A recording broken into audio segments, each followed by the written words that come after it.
This is a departure for me, catching up with the mode of family history that is so current now.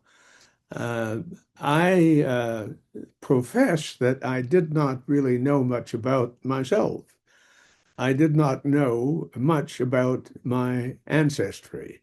I really did not know a great deal about the people who came out of Reconstruction and Redemption, those big chunks of history. And yet I knew that I was drawn to question how I might find out more about myself, because there was a stained glass window in a church in Atlanta, the first congregational church.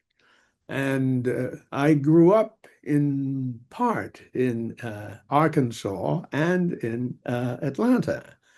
I can say that I am really an Arkansan, however. I was born in 1936 there in Little Rock, Arkansas.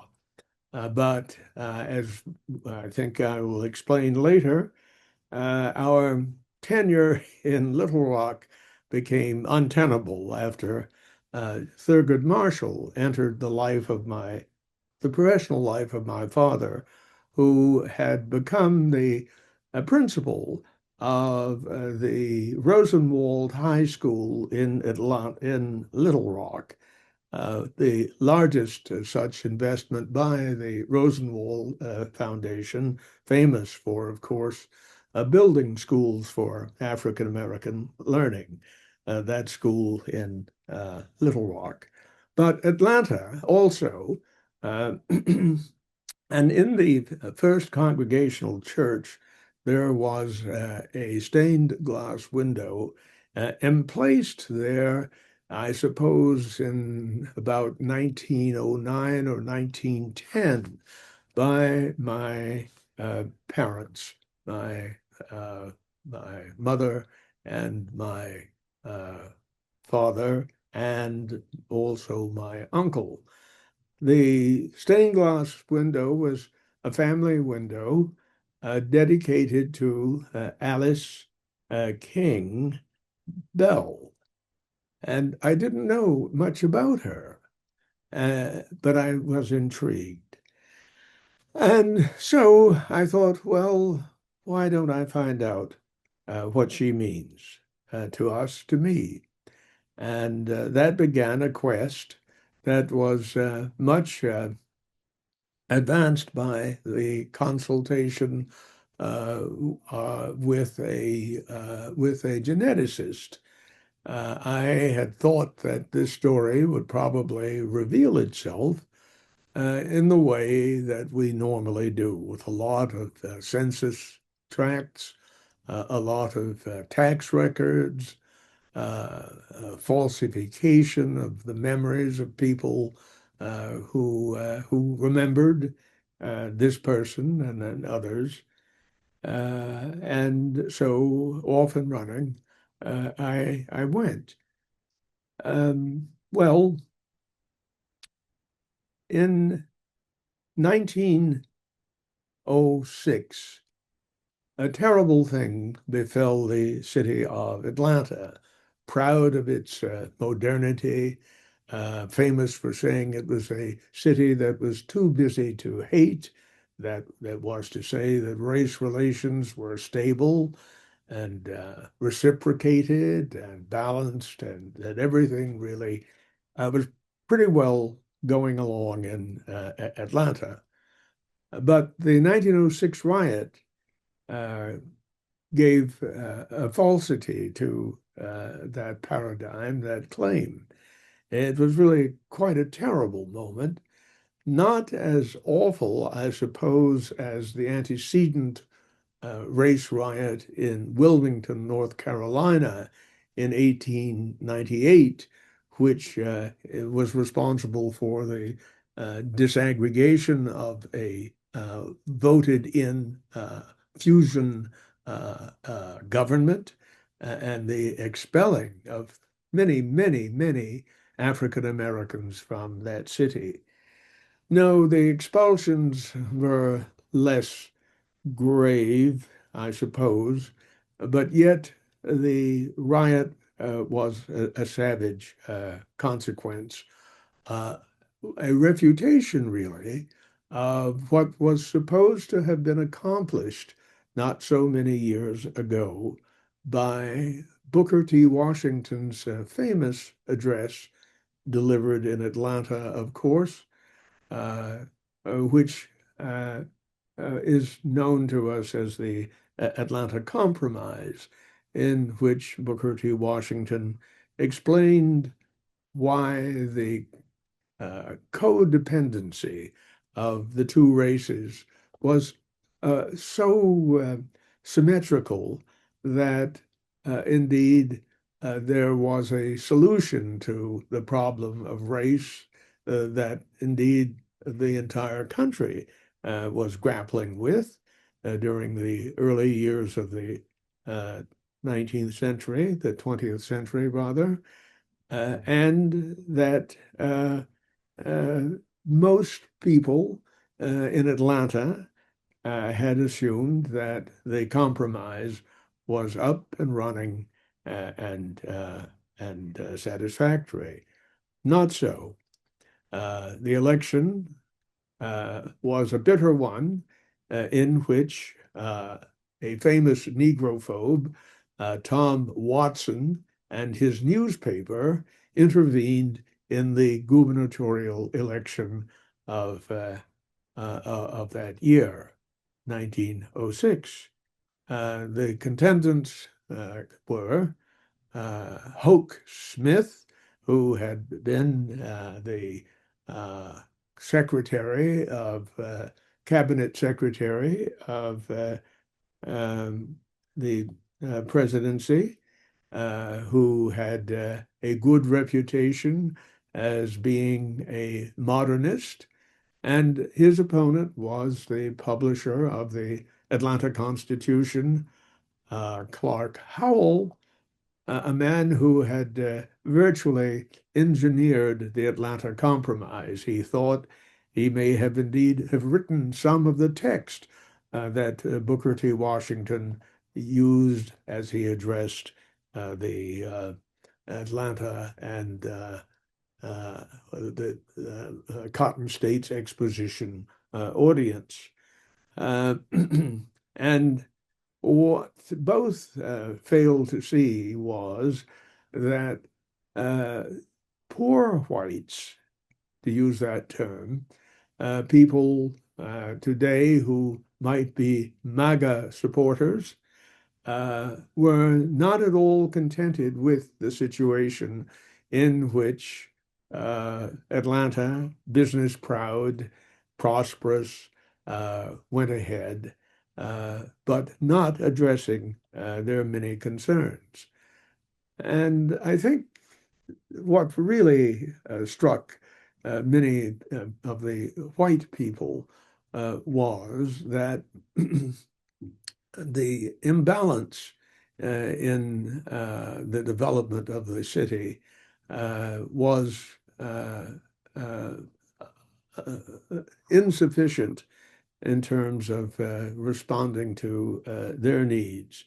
And so, using charges that African American men were a threat to many women in the city, white women, that cry of save our women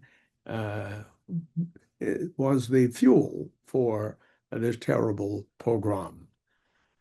Out of it came a determination to uh, correct the consequences of the riot of 1906, and key to the correction of that pogrom was Booker Washington himself, who gave his address book, as it were, to the minister of that first congregational church, an interesting man who was a Yale man himself, Yale Divinity. He had gone to Fisk with William Edward Burghardt Du Bois, and then moved on to Yale and had had a successful 3 years there and left Yale to become the first man of color to preside at the First Congregational Church. He was very effective. He famously said that in the contestation between William Edward Burghardt Du Bois, who had a different view of racial progress, and Booker T. Washington, that it was rather like a bird which has two wings. One wing keeps the bird going in one direction, and the other makes sure that it continues to float on the eddies of air. He was a pragmatist, and so he traveled the country with Booker Washington's address book and raised a quite considerable sum of money, which rebuilt the church as it now stands. And of course, the construction was in the hands of an African American contractor, and the windows, I now know, were the work of a glazier whose employees were white. I had thought that was not true, but I now know that that division of labor has to be acknowledged. And so the church, indeed, someone said that it was the church that had saved a city, and to make amends for the pogrom, the following year, the new mayor quite handily invited the NAACP to Atlanta, where Du Bois will receive his first Spingarn Prize, and Booker T. Washington will be honored. And indeed, that moment in history seemed to have been massaged, if not solved. My father was, at that point, a young man finishing Morris Brown College. He was a rather determined young man.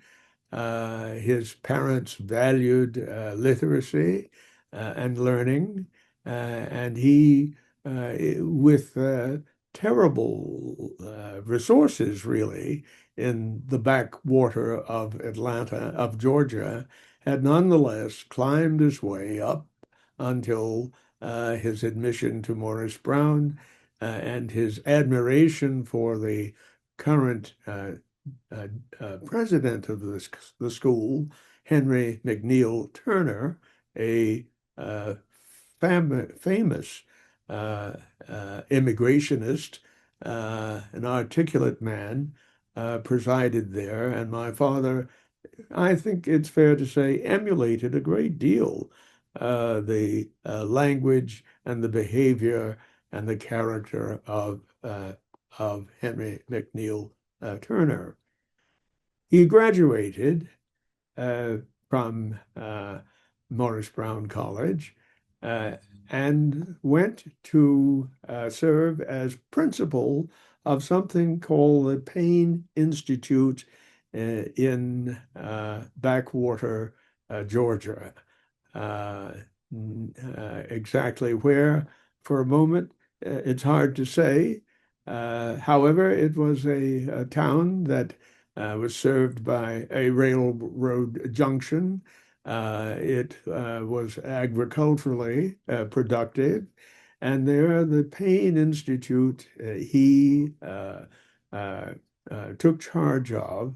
And rather remarkably, it seems, in a time when despite the 1906 riot and despite the general readjustment of race relations in that decade, where more and more the privileges of being a person of color were being reduced and pared back, nonetheless, he was able to uh, uh, sustain a kind of ethos in that institution, which was very positive and very enabling.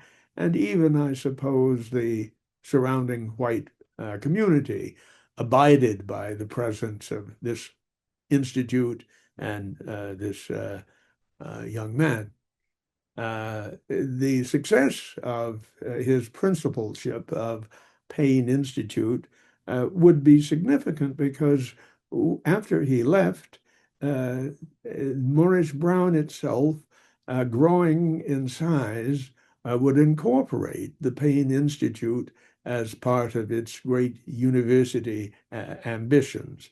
However, my father, from 1906 roughly, until the eve of 1910, 1909, began to ambition to do greater things and be of more service.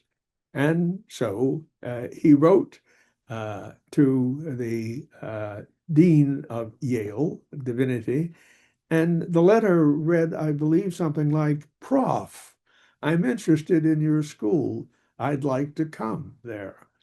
And despite the rather unprofessional uh, inquisition or request, he was positively responded to. And so at some point, with interruptions from circumstances that had to do with his own health for a moment, and with the lack of funds, he had requested, of course, that if he were admitted, he would arrive with some sort of subsidy, some sort of scholarship, and the dean had responded encouragingly. And so finally, in 1910, he arrived at Yale, and his experience there, I was able to capture in some detail, in part because Michael Moran made sure that I had additional information, and that was much appreciated. Um, Yale then had a small number of African American students, perhaps no more than 5 or 6, I think. I'm talking about the university itself. And so the Divinity School, I think my father seems to have been the sole person there in his class. Uh, however, uh, befriended another Yale man, Charles Harris Wesley, who was to go on to be the first recipient of a Guggenheim. He was indeed to be the fourth Harvard PhD after Du Bois and Carter Woodson and Rayford Logan, perhaps. Distinguished career Charles Wesley had, and that association of Wesley and my father would be significant later when my father was once again uh, to be a college president himself. Um, One thing that contributed to their presence, Wesley's and my father's, and about 4 or 5 others, was the um, renewal of uh, the Alpha Phi Alpha fraternity, which had been founded at Cornell in 1905 or so. And if it had ever existed at Yale, I think it had lapsed. However, they renewed it, and I think it's fair to say that Yale men of color down through the decades often were also members of Alpha Phi Alpha. And that was fairly significant because that fraternity uh, was one that had a kind of caste advantage or class advantage that made it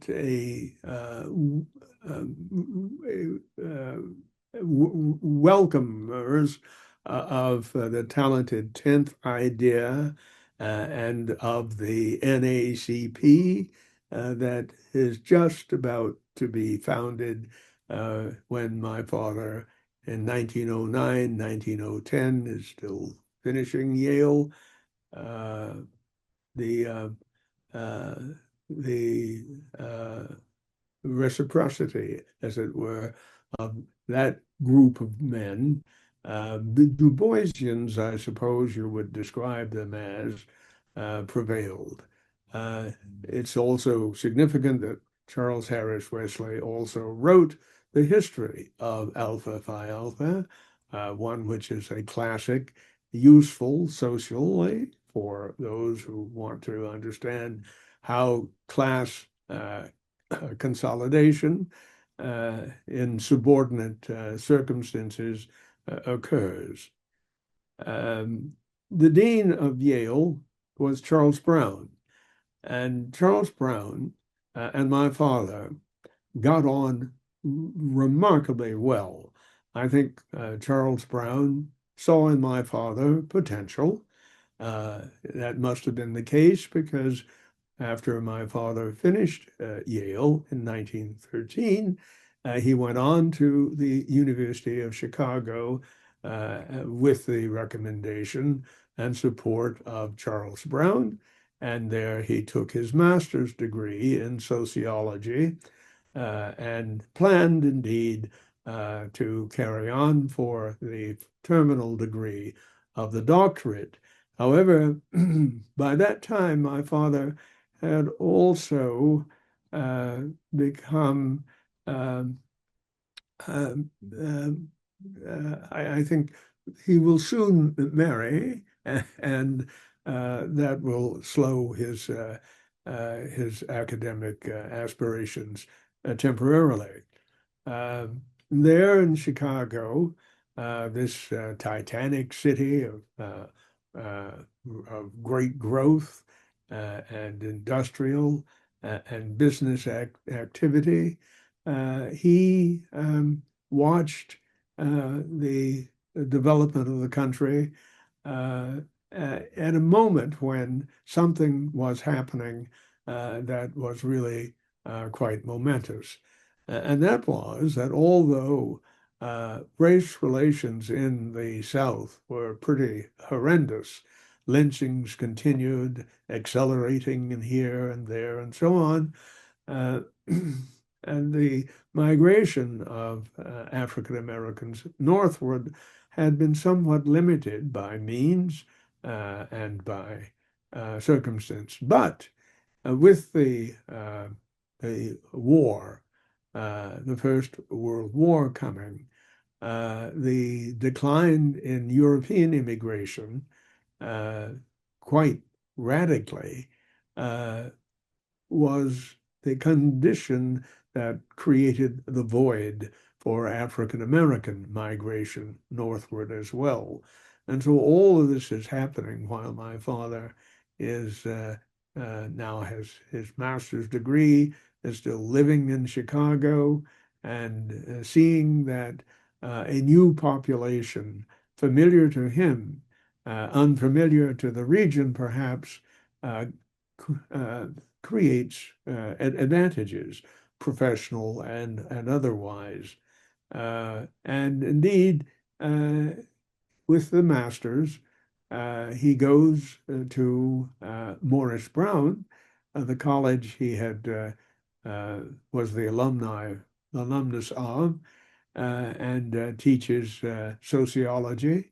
And although somewhat speculatively, I guess you would have to say, looking at what kind of syllabi he had, there are none, of course, that existed, it was clear that he was aware of the kind of scholarship that Du Bois represented, and so it must have been the case that he did his best to anneal the terrible kind of literature, or scholarly literature that was developing at those times, which is when the book on the challenge of the great white race, a popular book thought to be scholarly, when several other negative books were countermanded somewhat by his awareness of the very first books that African Americans themselves were producing, especially the book that became a classic response to the racist literature of the time, and I struggle now for the name of that scholar. Forgive me, but his attempt to combine a kind of hopeful scholarship with the reality of the times must have been significant. He will then, after a few years at Morris Brown, finding a wife and then beginning a family, which will, to some degree, impede his ambition for a sociology doctorate. He would have been aware, of course, that Booker T. Washington's amanuensis, his ghostwriter, now was on the faculty at Chicago, as indeed the man who will be I suppose, the most significant sociologist of that era. And he would, of course, hope at some point to return to Chicago and to study with that man who had been so instrumental in guiding Booker T. Washington at one point. I think Yale was a challenge for him. I can remember that he would often say that the Greek was really a pretty stiff challenge for him. But I think on the whole, he performed in a way that left him as confident of himself as it was a good thing to be. And so in Pasadena, with a growing family, first John Henry Sr., and then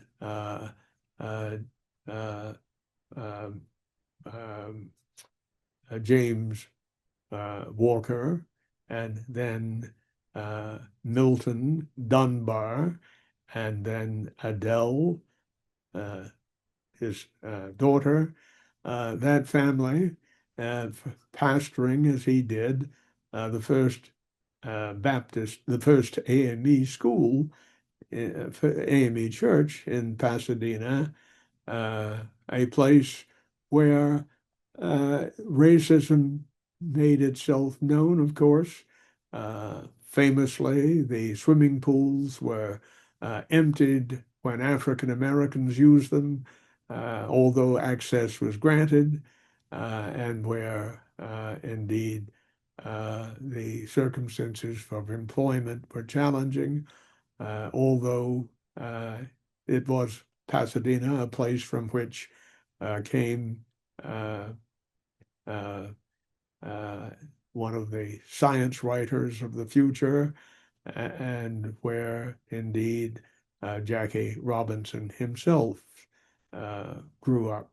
And so successfully administering that school, he then was summoned back to Morris Brown as its first president, or rather as president. He had, of course, also the good fortune, and there's some speculation of being respected by and having contacts with something called the General Education Board, the Rockefeller-funded, hugely funded General Education Board, which was at a time when there was no Department of Education in the United States, at a time when monies for universities and schools came from private sources. The General Education Board was the indispensable the indispensable um, source of endowment funds. And so when he becomes the president of what is now Morris Brown University, not something that he would have chosen to label, but it had been so determined by another graduate and um, an ambitious president of Morris Brown named Flipper, who was the brother of the first West Point Flipper of his time. He had ambitiously had the school rechartered as a great university. And so my father confronted something that was much larger in its ambition than it was in its resources, and the usual job of running around trying to raise money as a president became his lot as well. Uh, the source of funds, though, was that the African American Methodist Church had indeed uh, been proved to be a quite remarkable resource for funds. And so between the General Education Board and the Methodist Church, his own church, the Morris Brown seemed to have a promising future. However, there was a problem. And the problem was that though he was president of the school, uh, he was not, he also had the secondary responsibility of pacifying, accommodating, and massaging the Methodist bishop who was his superior as the chancellor of the school. And that bishop was a former classmate of my father's, a man named Fountain, who had a son who was also getting an advanced degree at the University of Michigan. And so one day my father discovered that the bishop's son was now going to be his replacement. And so in 1928, my father uh, uh, threw in the towel, returned to Pasadena, and then he um, uh, had another chapter in his life, which was soon to be the principalship of Dunbar High School, the best of the high schools in the South for African Americans. Indeed, it was the same architect who did Central High who drafted the plans for Dunbar, reducing it in size by 1/3. And there, with his Yale degree and Chicago degree, he was, of course, highly respected and regarded, and given a wide latitude to shape that high school.